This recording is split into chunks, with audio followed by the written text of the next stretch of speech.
This is a story about a guy that I used to work with about 20 to 18 years ago, and whom another friend of mine temporarily lived with. Let's call him Barry, and my friend Leon. I used to work for a company that took calls from people who needed utilities marked for digging. I met some truly interesting people there, one of whom was named Barry. Barry was a white guy in his early 20s and a little pudgy. He and I sort of bonded since we both liked the same sort of things, such as fantasy, sci-fi, computer, and video games, and so on. Typical nerd fare. We got on well enough to where we eventually started hanging out a few times outside of work. I discovered that he was dating one of my old friends from high school, Mary, whom I had not seen since then. It was a note in his favor because she was awesome. However, as time went by, I began to notice more and more off-putting things about him. He was really obsessed with fantasy and role-playing games, to the point where he was obnoxious. Barry liked to write, and his characters were always overpowered, to the point where it was completely ridiculous. During this time, Mary introduced him to Leon and some other mutual friends who held a D&D group 1 to 3 times a month. He was invited to play, but was eventually uninvited because he tried to pull his OP crap there as well. The group would find themselves in a jam, and his character would suddenly reveal himself to be an all-powerful, godlike dragon who could easily wipe the floor with whatever they were battling. He also tried to cheat on his rolls. Both of these were huge no-nos, and he was told that he needed to either clean up his act or find a new group. He would occasionally clean up his act, but would revert back so frequently that he was inevitably kicked from the group. It didn't help that he had this really arrogant, know-it-all demeanor when he was talking to people in general. So meanwhile, I'm still working with this guy, who would go off on these tangents about the group, his characters, and his obsessions with very bloody and gory video games. He spent at least an hour once talking about the 80s video game Chiller, as he found an emulator for it. I was mildly interested since I did not know that a game like that existed, but I was not interested enough to really want to play it. There was just something about a game where you tortured helpless people that didn't sit right with me. I knew it was just a game and all, but this guy was really into it. It was making the people around us pretty uncomfortable as well. He eventually drifted off to do actual work stuff. We still talked at work, but I didn't really hang with him outside of work anymore. One day, we had a break at the same time, and he was telling me about his swords. I was into stuff like that back in the day, so he offered to let me see them, as he had them in his car. I told him that it wasn't a great idea to keep those in the car while he was at work, but he had waved my concern away. Once out in the parking lot, I admired the swords, and he started talking about how he was planning on putting human souls into them. He then joked about stealing mine and putting it into the sword. I joked back that it wasn't available, but he basically said that he would steal it by force if he had to, which was kind of creepy, but I chalked it up to a joke. Barry was not really the most socially intelligent person. We went back inside, and I repeated that work didn't want us to have weapons on site, as it was in the manual. Again, he waved it away. I cannot remember how much longer it was down the line, but eventually he got fired from work and escorted out by security. Why, you ask?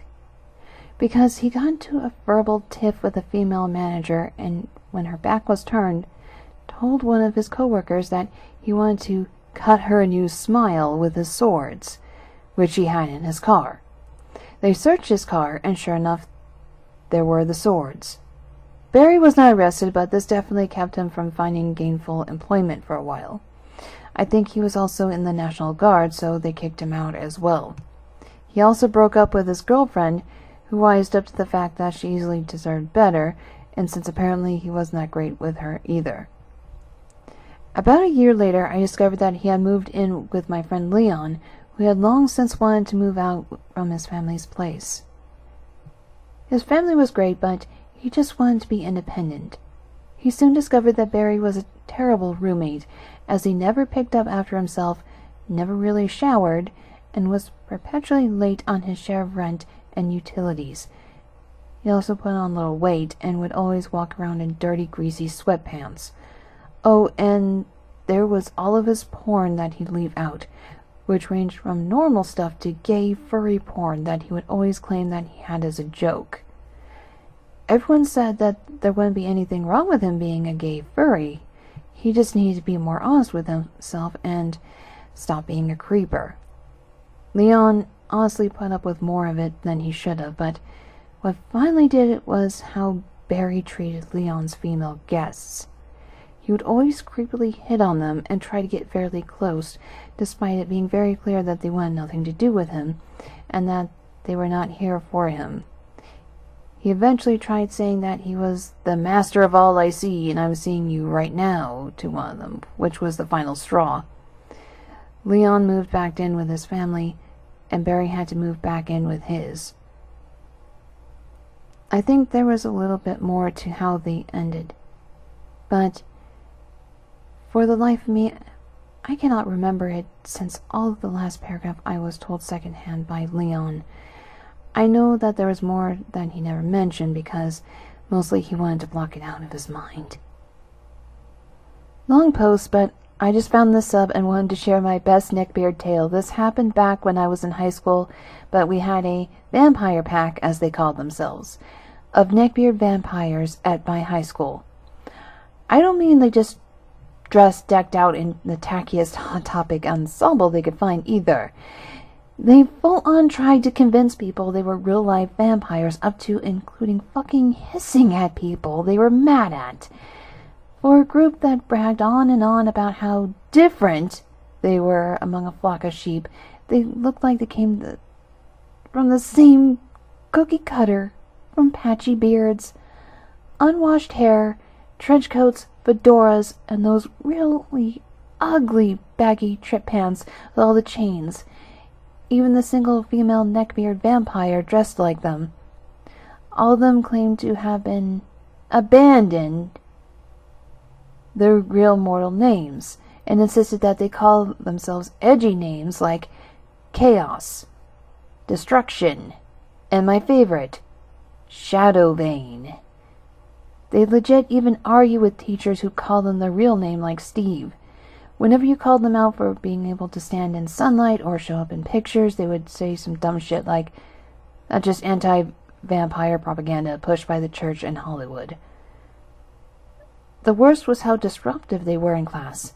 They would answer every question with some goofy-ass dark answer that had nothing to do with the question and sounded like it came from Jared Leto's junior high poetry journal. At one point, the female Neckbeard decided that she had a crush on me and was not going to take no for an answer. I'm talking going as far as just showing up at my house and sitting on my porch waiting for me to come outside and leaving creepy little deviant fantasy-filled love letters on my locker. You want to know how I finally got rid of her? I had to play their game and make up some elaborate lie about coming from a long line of vampire hunters. I was just being a smartass, because she realized I was just mocking her, but they were so deep into their delusion that she acted like it was real, even handing me a sad note the next day about how crushed she was that destiny had forced us apart.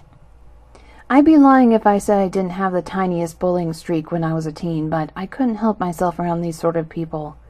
I hang out with the actual punk and goth kids, so you can imagine how many of my female friends got harassed by Nosferatu dipshit and company. I once brought a spray bottle to school filled with holy water. I got it from the local church and went around lightly spritzing them, since it was likely the only shower they had that week, only to be met with the previously mentioned hissing. My favorite interaction was the time I got to class early and left a crucifix and garlic on one of their desks. When they waddled in and saw it, they were furious and instantly screamed at the teacher about it. Teacher dragged us outside, and the interaction went like this. Teacher: "OP, what's going on? Vamp says you're harassing them." Vamp: "Yeah, he's insulting my beliefs."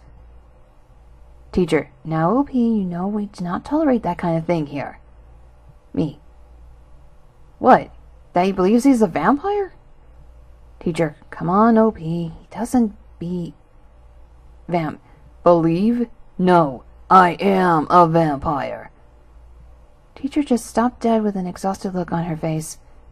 looked at Vamp for a minute, looked at me, and then back at Vamp again before going, you know what? Just keep separate from each other. Eventually that kid got expelled for writing a big revenge manifesto on MySpace with a bunch of kids' names on it, including yours truly. At 7th grade there's a boy named Elliot, and he was the opposite of what a common neckbeard is. He was skinny and did not smell because he used tons of deodorant. He was the only one in class that has not kissed anyone, but he was obsessed with a girl named Louisa. Louisa was the most popular girl in our class, pretty and sweet, and that attracted the attention of Elliot. Once during recess, Elliot was with some people in the classroom. Here, every grade has only one classroom, me included, and I think he didn't notice we were looking because he went to the chair that was Louisa's and said, and I quote, "I bet she smells so good down there." And he licked the chair. He licked the chair, and I'm 100% sure he had a boner, and the man... This guy was just weird. Of course we told Louisa, who was not happy to know that. Also, let me tell you, I know this guy to this day, and where I live, he cannot just wear a fedora and trench coat because it's so hot, and he doesn't have enough testosterone to grow a beard. This dude is a complete, let me help my lady do everything type of neckbeard. It's sad.